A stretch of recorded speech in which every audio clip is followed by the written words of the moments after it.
Audio Jungle.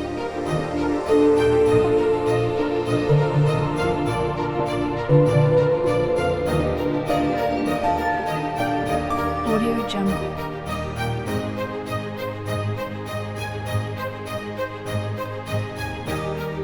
Audio Jungle. Audio Jungle.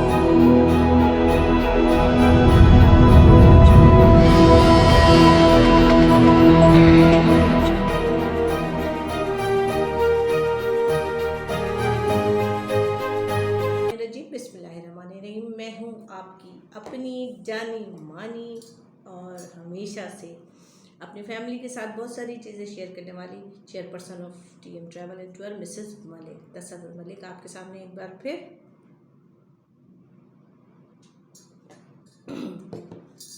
एक नई information के साथ हाजिर हूँ।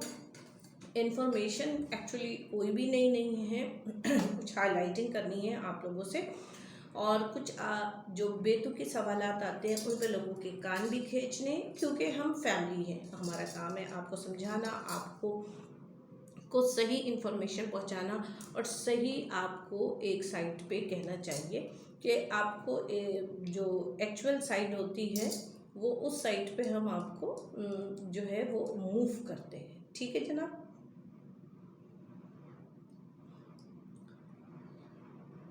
मैंने कहा ये लगा लूँ, फिर मुझे ख़्याल आया कि लास्ट टाइम जो है वो मेरे काफ़ी लोगों ने ये कहा था कि आवाज़ की थोड़ी सी इशू आ रहा है, तो that is the main reason कि मैंने आज अपना कैमरा भी थोड़ा सा स्टैंड के साथ करीब किया ताकि आप लोग मुझे सुन सके। इरादा था मेरा ये एयरपोर्ट लगाने का, लेकिन फिर मैंने ख्याल किया कि ऐसा ना हो कि मेरी अगर आवाज़ ही ना आए तो मेरी तस्वीर का आप लोगों ने क्या करना बेसिकली। तो मेरा मैटर जो है वो काफ़ी इम्पॉर्टेंट है। अच्छा, सबसे पहले अब हाईलाइट कर लेते हैं कि जो कोविड की तीसरी लहर आई है वो नो डाउट बहुत ख़तरनाक है।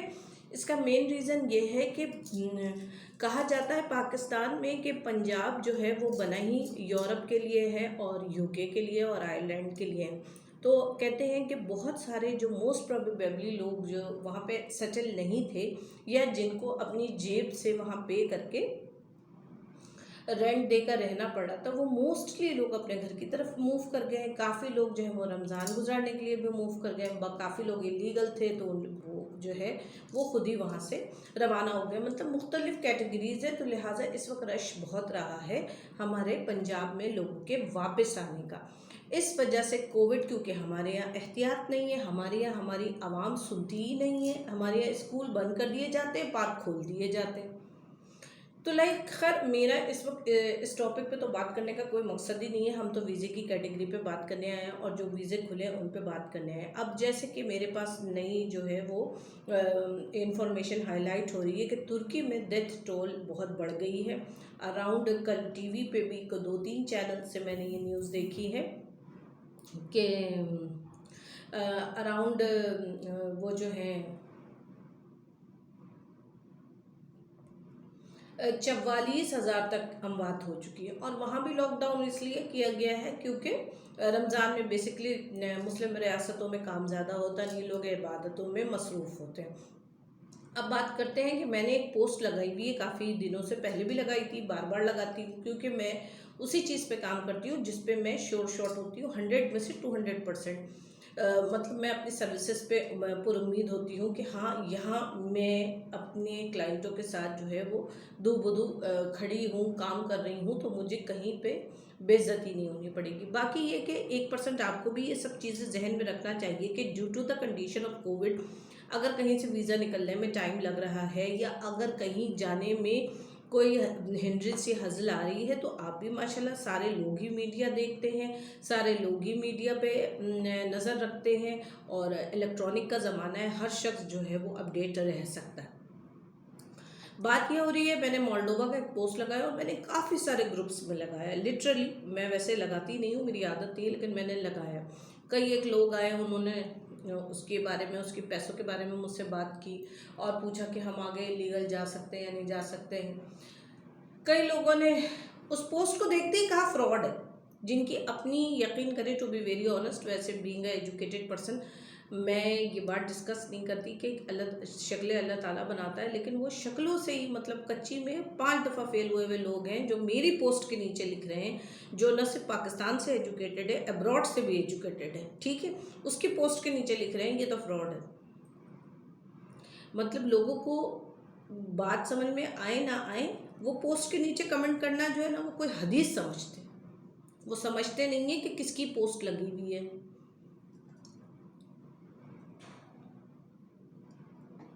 खैर, अब बात करते हैं कि मैंने जो मोल्डोवा की पोस्ट लगाई वो जनरल विजिट वीज़ा है।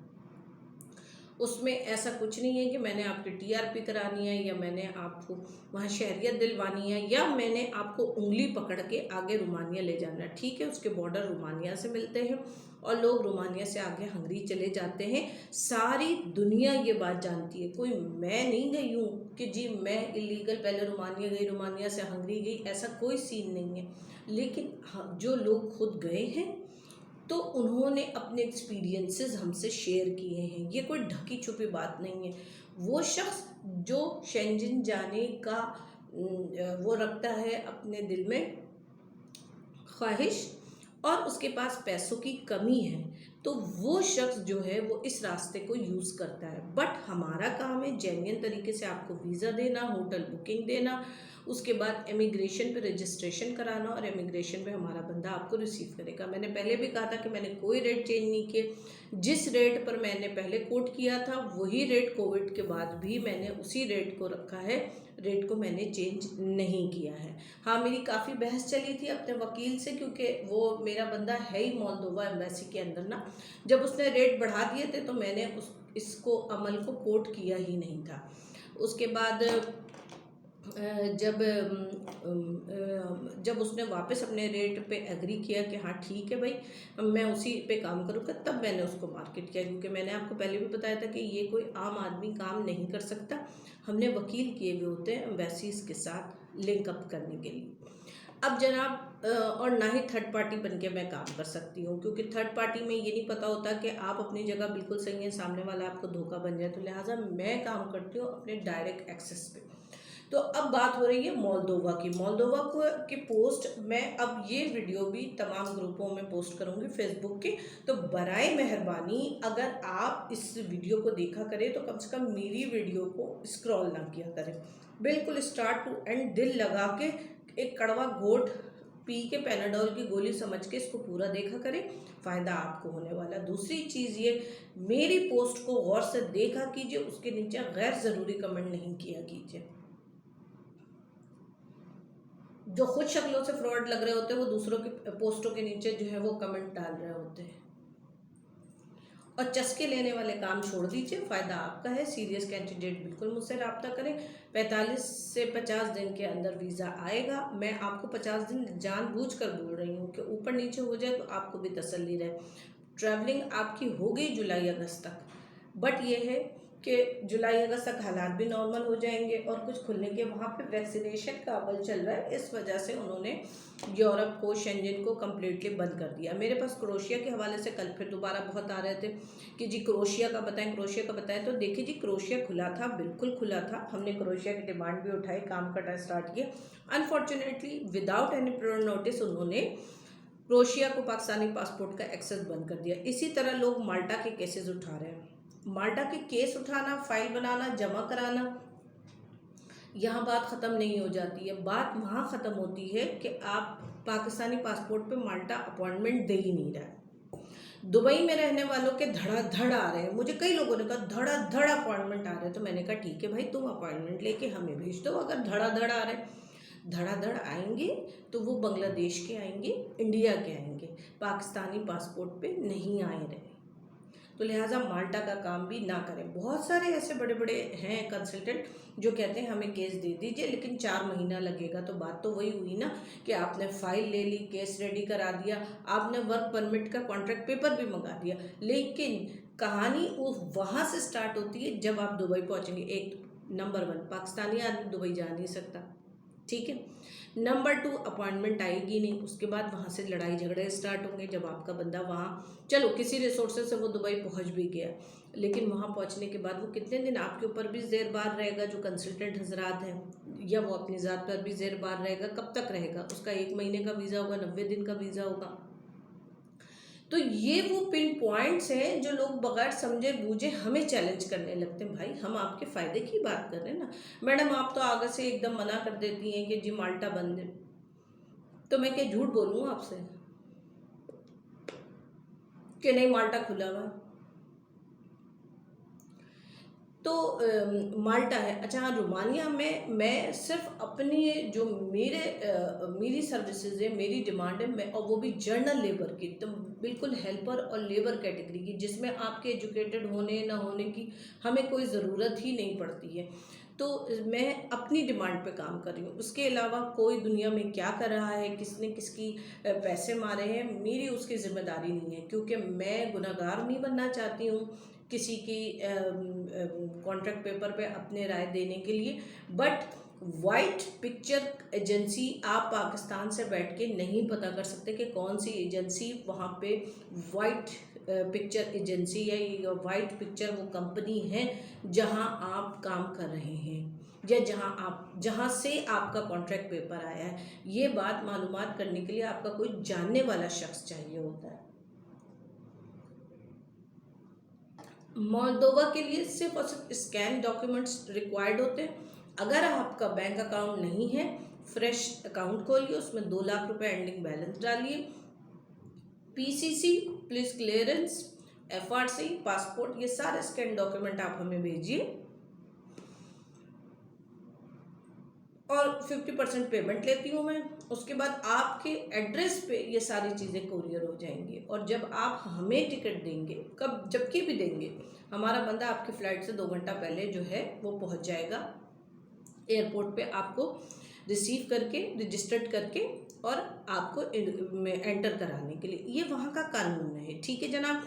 तो मोल्दोवा है मौजूद, कर लीजिए। तुर्की का कुछ पता नहीं, किसी भी टाइम हो सकता है, जो कि हालात सुनने में आ रहे हैं। बाकी अल्लाह गॉड नोज बेटर।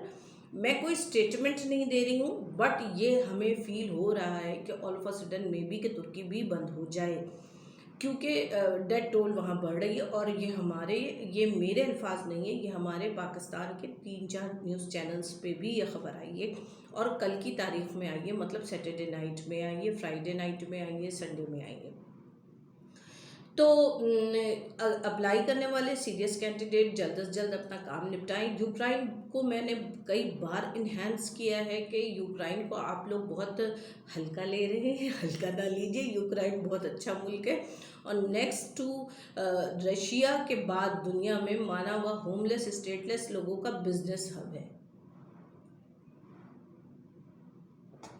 वीडियो मेरी लंबी हो रही है, इसलिए मैं इख्तिताम पजीर करती हूँ। इंशाल्लाह एक बार फिर बहुत जल्द आऊँगी, कुछ के कान खींचूँगी, कुछ को इन्फॉर्मेशन दूँगी और बहुत सारी नई बातें भी हम वो करेंगे, आपस में डिसाइड करेंगे। एक बार फिर मिलेंगे बहुत जल्द।